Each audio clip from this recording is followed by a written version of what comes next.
گناہوں سے مجھ کو بچایا الہی، بری عادتیں بھی چھڑایا الہی، بری عادتیں بھی چھڑایا الہی۔ حدیث پاک میں آتا ہے کہ قیامت کے روز باپ حاضر کیا جائے گا، اولاد بھی حاضر ہوگی، بچوں کی ماں بھی پہنچے گی، بچوں کی ماں کہہ رہی ہوگی یہ میرا شوہر، اولاد کہہ رہی ہوگی یہ میرا باپ، اس نے ہمیں دنیا میں شریعت کے احکام نہیں سکھائے، یہ ہمیں حرام روزی کھلاتا تھا۔ اے سود و رشوت کا لین دین کرنے والوں، جھوٹ بول کر دھوکہ دے کر لوگوں کا مال بٹورنے والوں، غور سے سنو، یہ ہمیں حرام روزی کھلاتا تھا۔ فرشتے اس پر پکڑ لیں گے، اتنا ماریں گے، اتنا ماریں گے، اتنا ماریں گے کہ اس کی یہ محاورہ ہے کہ اتنا ماروں گا تیری کھال ادھر دوں گا، یہ محاورہ ہے، کھال کوئی نہیں ادھر سکتا، کھال ادھر دوں گا نا بہت ماروں گا، وہاں واقعی یہ محاورہ نہیں حقیقت ہوگی، کھال گوشت سے جدا ہو جائے گی، ادھر جائے گی، جس طرح گائے بکرے کی آپ ادھرتے ہوئے دیکھتے ہیں تو چوٹ پٹ پٹ کر کھال ادھر جائے گی۔ اب کھال جب ادھر گئی تو پھر گوشت پر بھی مار پڑ رہی ہے، اب یہ گوشت بھی نچ رہا ہے، ادھر رہا ہے، موت بھی نہیں آئے گی۔ یہاں تو آدمی اس طرح کی چوٹ کھائے کوئی سخت تو بے ہوش ہو جاتا ہے، اب پتہ نہیں چلتا اس کو، جیسے آپریشن کرتے ہیں بے ہوش کر کے تو پتہ نہیں چلتا، تو وہاں تو بے ہوش بھی نہیں ہوگا، مار پڑ رہی ہے، چلا رہا، گوشت خون بالکل سب ادھر جائے گا، اب رہ جائے گا ہڈیوں کا ڈھانچہ، اب بھی اس میں جان ہوگی، مرے گا،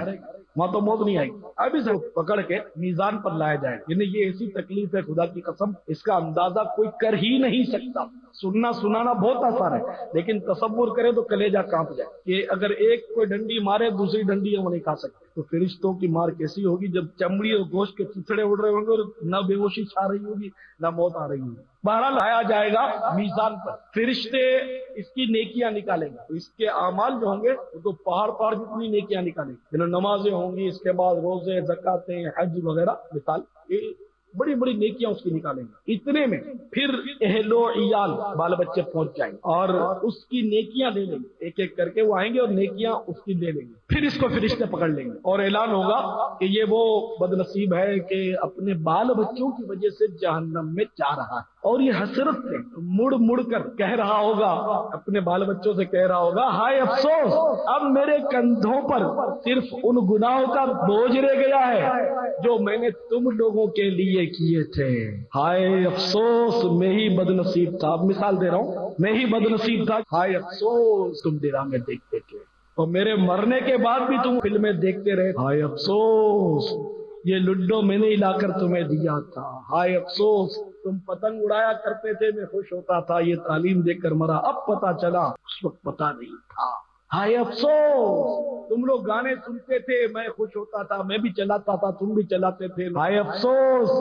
تم نمازیں نہیں پڑھتے تھے میں کاہے کو تمہیں بولتا، میں خود نمازوں میں سستی کرتا تھا، ہائے افسوس کاروبار تھا لوگ مجھے حاجی صاحب بولتے تھے لیکن میں تو ملاتا تھا، تمہیں بھی یہ سکھا کر مرا تو تم نے بھی بعد میں میرے لیے گناہوں کے ذخیرے بھیجنے شروع کر دیے، قبر میں الگ پٹتا رہا آج الگ پٹا، اب جہنم میں نہ جانے کیا ہوگا، ہائے افسوس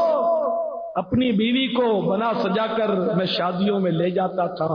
اسکوٹر پر پیچھے بٹھا کر گھماتا تھا، اس کی چٹیاں لہراتی رہتی تھی، مجھے احساس نہیں تھا۔ یاد رکھو حدیث پاک میں آتا ہے کہ جس کی بیوی خوشبو لگا کر زیورات پہن کر گھر سے باہر نکلتی ہے شوہر اس پر رضامند ہے، اس عورت کے ایک ایک قدم کے بدلے اس کے شوہر کے لیے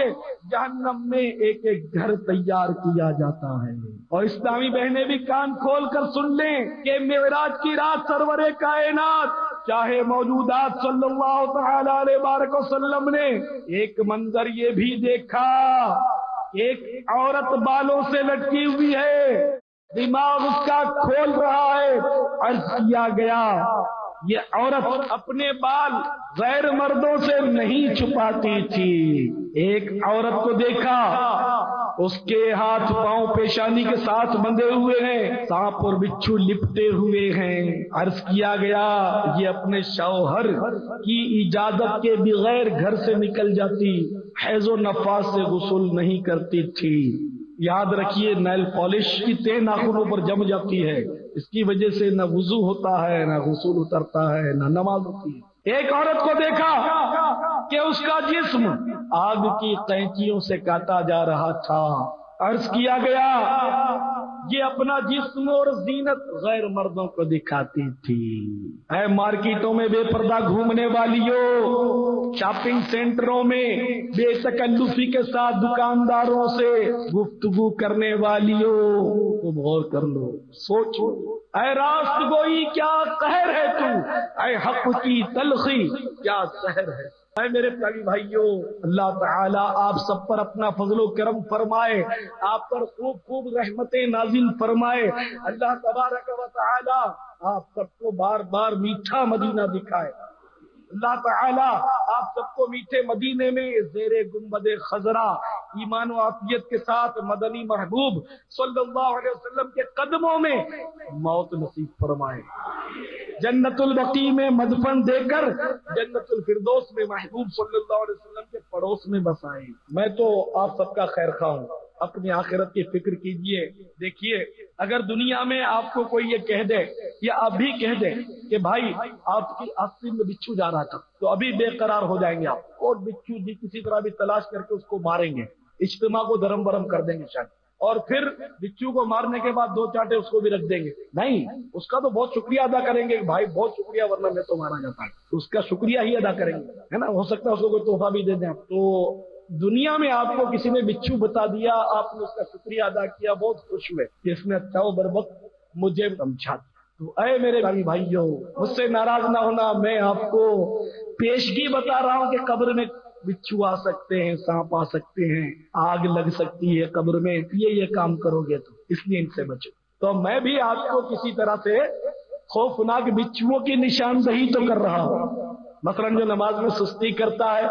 اس کے 15 عذاب ہیں، جن میں ایک یہ بھی ہے کہ گنجا سانپ اس کی قبر میں مسلط ہوگا، فجر ترک کرنے پر ہاتھ مارتا رہے گا، اس کے ناخن 1 میل کی مسافت کے ہوں گے، تو وہ جب ایک ضرب لگائے گا تو وہ نماز میں سستی کرنے والا 70 ہاتھ زمین میں دھس جائے، پھر وہ اپنا پنجہ گاڑے گا سانپ، تو پھر نکالے گا، پھر ضرب لگائے گا، پھر نکالے، پھر ضرب لگائے گا، تو فجر سے ظہر تک اس کو اس طرح یہ پیٹتا رہے گا، پھر ظہر میں سستی کرنے کی وجہ سے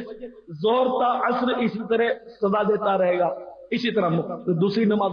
دوسرا ایک عذاب یہ بھی ہوگا کہ قبر میں اس کی آگ سلگائی جائے گی اور اس پر الٹ پلٹ ہوتا رہے گا، بوٹیاں سینکتے ہوئے آپ نے دیکھی ہے نا، کتنا ڈر لگتا ہے، اس پہ انگلی بھی نہیں رکھ سکتے۔ جب نماز کی سستی کرتے ہو، اگر خدا نہ خواستہ ناراضگی ہو گئی، رب ناراض ہوا، محبوب روٹھے صلی اللہ علیہ وسلم، اور آگ میں بوٹی کی طرح الٹ پلٹ ہوتے رہے تو کیا کرو گے؟ میں کاش میں بھی بچ جاؤں، میں خود گناہگار۔ تو اس لیے میرے پیارے پیارے اسلامی بھائیوں، آپ غور کر لیجئے، حدیث پاک میں آتا ہے یحبون الدنیا وینسون الآخرہ، دنیا سے محبت رکھیں گے، آخرت کو بھول جائیں گے۔ تو چونکہ دنیا سے محبت بہت زیادہ اس دور میں پائی جاتی ہے، تو دنیا کی محبت کے کرشمے، دنیا کی سجاوٹیں، دنیا کی رونقیں اور بازاروں کی رونقیں ہر طرف،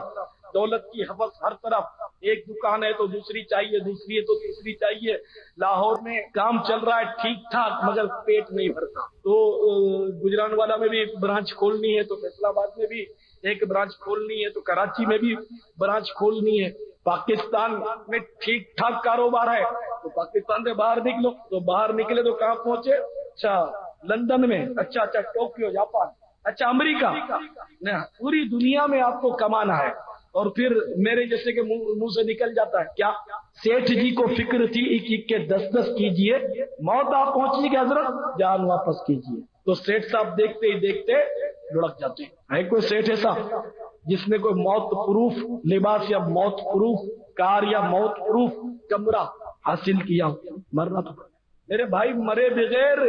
چارہ نہیں ہے۔ تو اس دنیا کی محبت بہت جلد تمہیں لے ڈوبے گی۔ دلا غافل نہ ہو یکدم، یہ دنیا چھوڑ جانا ہے، باغیچے چھوڑ کر خالی زمین اندر سمانا ہے۔ نہ بیلی ہو سکے بھائی نہ بیٹا باپ سے مائی تو کیوں پھرتا ہے سودائی عمل نے کام آنا ہے کہ رشتہ روز کرتا ہے منادی چار کونوں میں محلہ اچیاں والے تیرا گوری ٹھکانا ہے جہاں کے شغل میں شاغل خدا کی یاد سے غافل کرے دعویٰ کہ یہ دنیا میرا دائم ٹھکانا ہے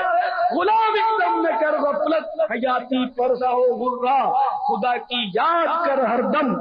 کہ جس نے کام آنا تو میرے پیارے پیارے اسلامی بھائیوں میری باتوں سے برا منانے کے بجائے خوب غور کیجیے اپنی آخرت کی فکر کیجیے گناہوں سے مجھ کو بچایا الہی